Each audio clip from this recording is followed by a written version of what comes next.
오늘 보실 하나님 말씀은 마가복음 4장 35절부터 41절 말씀입니다. 마가복음 4장 35절부터 41절 말씀 보겠습니다.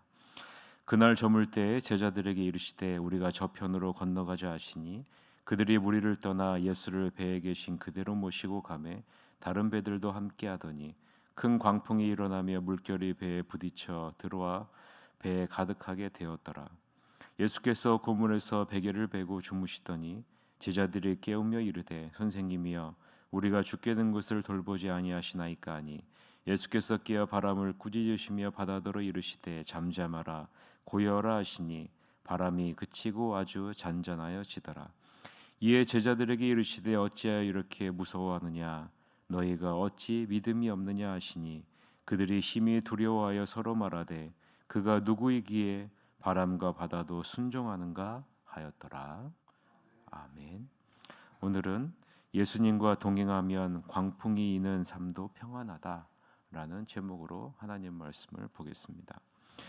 갈릴리 서쪽 해안에 백성을 가르치시던 예수님은 저녁 때가 되자 제자들에게 갈릴리 반대편으로 가자라고 말씀하십니다.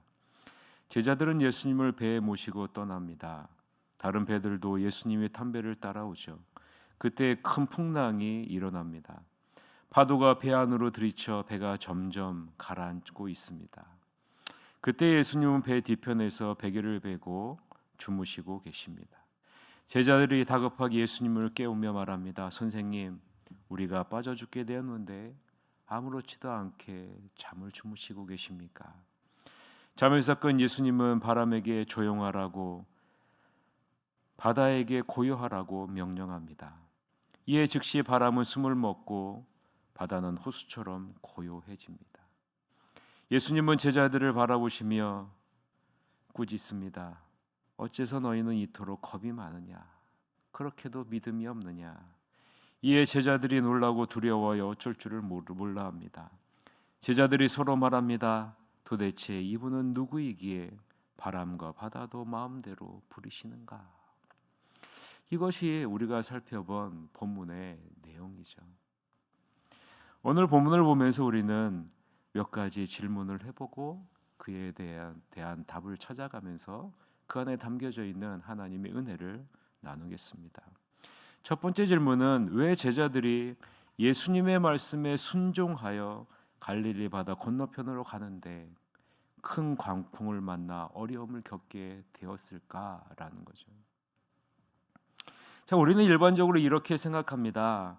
하나님의 말씀을 따라 열심히 신앙생활하고 그 말씀대로 순종하면 큰 광풍과 같은 어려움은 없을 것이다 라는 막연한 기대와 소망을 갖고 있죠. 그러나 그렇지 않다는 것을 예수님은 분명하게 보여주시는 겁니다. 예수님을 따르는 성도들도 말씀에 순종하며 살아가도 어려움을 겪을 수 있다라는 사실을 보여주고 있는 겁니다. 말씀에 순종하여 갈릴리 바다 건너편으로 간다 할지라도 큰 광풍과 같은 어려움은 있을 수 있다는 거죠. 본문에 나오는 광풍은 라일랍스라는 단어로 지중해보다 수면이 300m 낮아 북방의 차가운 공기와 남방의 아라비아의 열풍이 충돌해서 일어나는 바람의 큰 충돌을 의미합니다. 바람의 큰 돌풍을 의미하는 단어가 이 광풍이라는 단어입니다. 이런 광풍은요 갈릴리 호수에서 빈번하게 일어납니다. 마치 이 세상에서 어려움이 빈번하게 일어나듯이 갈릴리 호수에서도 이 광풍은 빈번하게 일어나는 거예요. 예수님을 따르는 성도라도 하나님의 말씀을 따라 순종하며 산다 할지라도 이 세상에서 오는 일반적인 큰 광풍은 피할 수가 없다는 것이죠. 고난도 다가오고요, 환난도 다가오고요, 때로는 육체적인 어려움도 실패도 경험하게 된다는 겁니다. 그러면 하나님의 말씀을 따라 사는 자녀들과 이 세상 사람들과의 차이점이 무엇일까요? 큰 광풍, 고난, 환난, 어려움, 육체적인 어려움, 실패 등은 모두 다 똑같이 다 경험하게 됩니다. 그것 앞에 우리가 서게 되죠. 그러면 차이점은 무엇일까요? 차이점은요, 하나님의 자녀에게는 예수님이 늘 함께 하신다는 것입니다. 하나님의 자녀에게는 예수님이 함께 하신다는 거예요. 예수님이 하나님의 자녀에게 한 약속 여러분 기억하시지 않습니까? 저는 이 말씀을 묵상하면서 이 예수님이 하신 마태복음 28장 20절 말씀이 생각이 났어요. 여러분 다 외우고 계시지 않습니까? 내가 너에게 분부한 모든 것을 가르쳐 지키게 하라. 볼지어다 내가 세상 끝날까지 너희와 항상 함께하리라. 너희와 항상 함께하리라. 이게 예수님의 약속이에요. 이게 하나님의 자녀에게 주는 축복이요, 세상 사람들과 다른 차이점이라는 거죠. 우리도 고난을 맞을 수 있고요, 환난의 상황에 처할 수 있고요, 육체적인 어려움 가운데 놓일 수 있다는 거죠.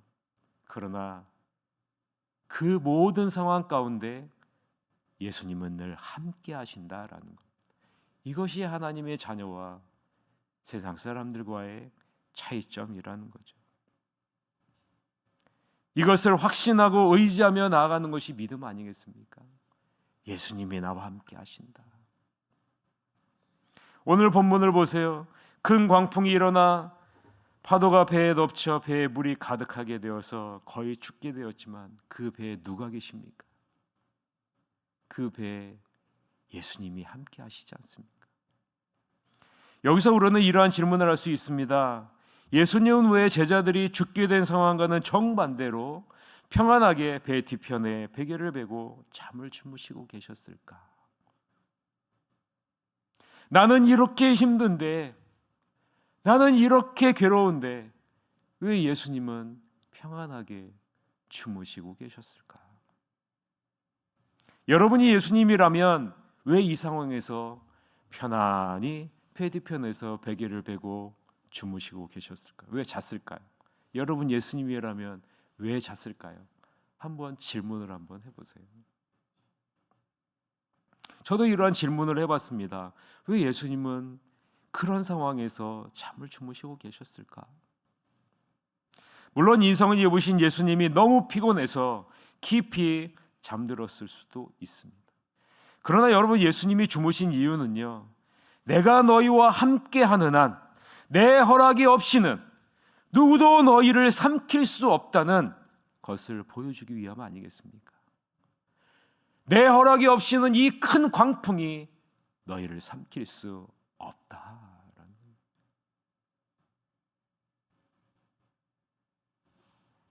비록 큰 광풍을 만나 파도가 밀려와 배에 물이 고이는 긴박한 상황이라 할지라도 예수님이 함께 하신다는 것에 대한 신뢰, 그리고 절대로 이 상황이 우리를 삼킬 수 없음을 알고 인내하는 모습을 예수님이 기대한 것 아니겠습니까? 그래서 예수님은요, 이 모든 상황을 아시면서도 제자들을 도와주지 않으신 거예요. 배 뒤편에 베개를 베고 평안하게 주무시고 계신 것입니다. 내가 너희와 함께하니 어떠한 상황에서도 흔들리지 말아라. 지금 제자들은 죽게 될 것과 같은 두려움이 예수님과 함께 하심에 대한 확신보다 훨씬 더 큰 것 아니겠습니까? 여러분은 살아가면서 여러분 앞에 있는 그 상황의 어려움이, 그 상황에서부터 오는 두려움이 예수님이 여러분과 함께 하시는 것에 대한 확신보다 더 크지는 않습니까? 예수님이 지금은 그걸 말씀하고 계시는 거예요. 예수님은 잠에서 깨어서 바람을 꾸짖으시고 바다더러 잠잠하라, 고요하라 명령하십니다. 이에 바람은 그치고 아주 잔잔하여지죠. 예수님은 우리 앞에 놓인 두려움의 대상이 큰 광풍보다 더 크신 분이시다라는 사실을 지금 예수님이 직접 보여주고 있는 것 아니겠습니까? 우리 앞에 놓인 어려움과 고난과 환난과 역경보다 더 크신 분이 예수님이시라는 것. 우리는 환경에서부터 어려운 것을 두려워하죠. 그러나 우리가 진정으로 두려워야 될 대상은 그 환경을 주관하시는 예수님이라는 사실을 보여주는 것 아니겠습니까? 왜 예수님은 제자들에게 믿음이 없음을 책망하십니까? 왜 예수님은 믿음이 없음을 제자들을 책망하실까요? 제자들은 전능하시고 완벽하신 만물의 통치권자이신 예수님이 함께 있음에도 정작 두려움의 상황이 닥쳐오자 예수님에 대한 신뢰는 저버리고 큰 두려움에 휩싸여 있기 때문 아니겠습니까? 제자들과 동행하시는 예수님이 폭풍을 잠잠케 하시자 어떻게 해요? 그 두려움의 대상이 예수님에게로 옮겨지지 않습니까? 제자들과 동행하시는 예수님이 폭풍을 잠잠케 하시는 창조주이시며 통치자이심을 왜 잊었느냐라고 예수님이 책망하시는 것 아니겠습니까? 여기서 우리는 40절에 나오는 너희가 어찌 믿음이 없느냐 이 부분에서 어찌라는 단어를 눈여겨봐야 됩니다. 여러분 펜이 있으시다면 어찌라는 이 부분에 동그라미를 쳐놓으시면 좋을 것 같아요. 이 어찌라는 이 단어는요, 아직도라는 뜻입니다. 아직도. 우리는 이 부분을 이렇게 번역할 수 있죠. 너희가 아직도 믿음이 없느냐? 너희가 아직도 믿음이 없느냐? 제자들이 아직도 믿음이 없음이 바람과 파도 앞에서 두려워하는 모습에서 여실히 나타났기 때문입니다. 제자들은 예수님이 누구신지에 대해 깨달을 수 있는 충분한 시간을 가졌어요. 그 기간 동안 신적 영광을 지니신 그리스도의 여러 모습도 보았죠. 그리고 충분한 가르침도 받았습니다. 다른 이들은 몰라도 제자들만큼은 그리스도의 신성, 하나님의 아들 되심을 인지해야 했습니다. 그러나 제자들은 여전히 예수님에 대해 무지했고 주님을 앞에 두고 생명을 위협하는 바람과 파도 앞에 두려워 벌벌벌 떨고 있었던 겁니다. 예수님께 믿음이 없음을 책망받은 제자들의 모습이 바로 내 모습 아닐까요? 바로 우리의 모습 아닐까요? 수십 년 신앙생활을 하고 교회에서 직분자로 열심히 섬기고 있지만 여전히 나와 함께 하시는 예수님에 대해 무지하고 그저 눈앞에 펼쳐진 큰 광풍만을 바라보며 벌벌 떠는 모습이 눈앞에 보이는 환경을 두려워하고 보이지 않는 예수님을 두려워하지 않는 것이 우리들의 모습 아닐까요? 우리가 진정으로 두려워야 될 대상은 눈에 보이는 큰 광풍도 물질도 사람도 환경도 아니라는 점을 예수님이 지금 말씀하고 있는 것 아니겠습니까? 우리가 진정으로 두려워야 될 것은 바로 우리와 함께 하시는 예수님이 온 우주 만물의 창조주이시며 통치자이시라는 것.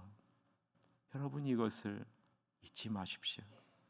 그분에 대한 거룩한 경외심을 갖고 살아야 하는 자들이 바로 하나님의 자녀된 우리들의 모습이어야 하기 때문입니다.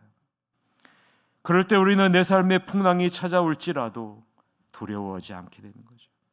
우리의 시선을 예수님에게 두고 주님과 동행함으로 평안을 누리는 복된 삶으로 나아갈 수 있는 것입니다. 나와 동행하시는 예수님은 두려움을 평안으로 바꾸실 수 있는 분이심을 믿으시기를 바랍니다. 여러분 앞에 펼쳐진 어려운 환경들을 평안의 환경으로 변화시킬 수 있는 분이 예수님이라는 사실, 이 예수님이 여러분과 늘 함께하고 있다는 사실, 그래서 여러분의 시선이 어디에 가 있어야 돼요? 우리와 함께 하시는 예수님에게 가 있어야 된다는 사실. 이 예수님이 지금 오늘 새벽에 여러분에게 이렇게 질문합니다. 아직도 믿음이 없느냐? 아직도 믿음이 없느냐? 바라기는 나와 함께 하시는 예수님에 대한 이 믿음을 갖고 매일매일의 걸음 가운데 주님이 주시는 평안함을 날마다 맛보는 여러분이 되시기를 주님의 이름으로 간절히 축원합니다. 이 시간에 다 같이 한 가지 기도 제목을 놓고 기도합시다. 하나님, 새하늘교회 모든 성도들이 아직도 믿음이 없느냐라는 이 예수님의 음성 가운데 주여, 내 안에 계신 예수님이 내 모든 환경보다 크심을 믿습니다.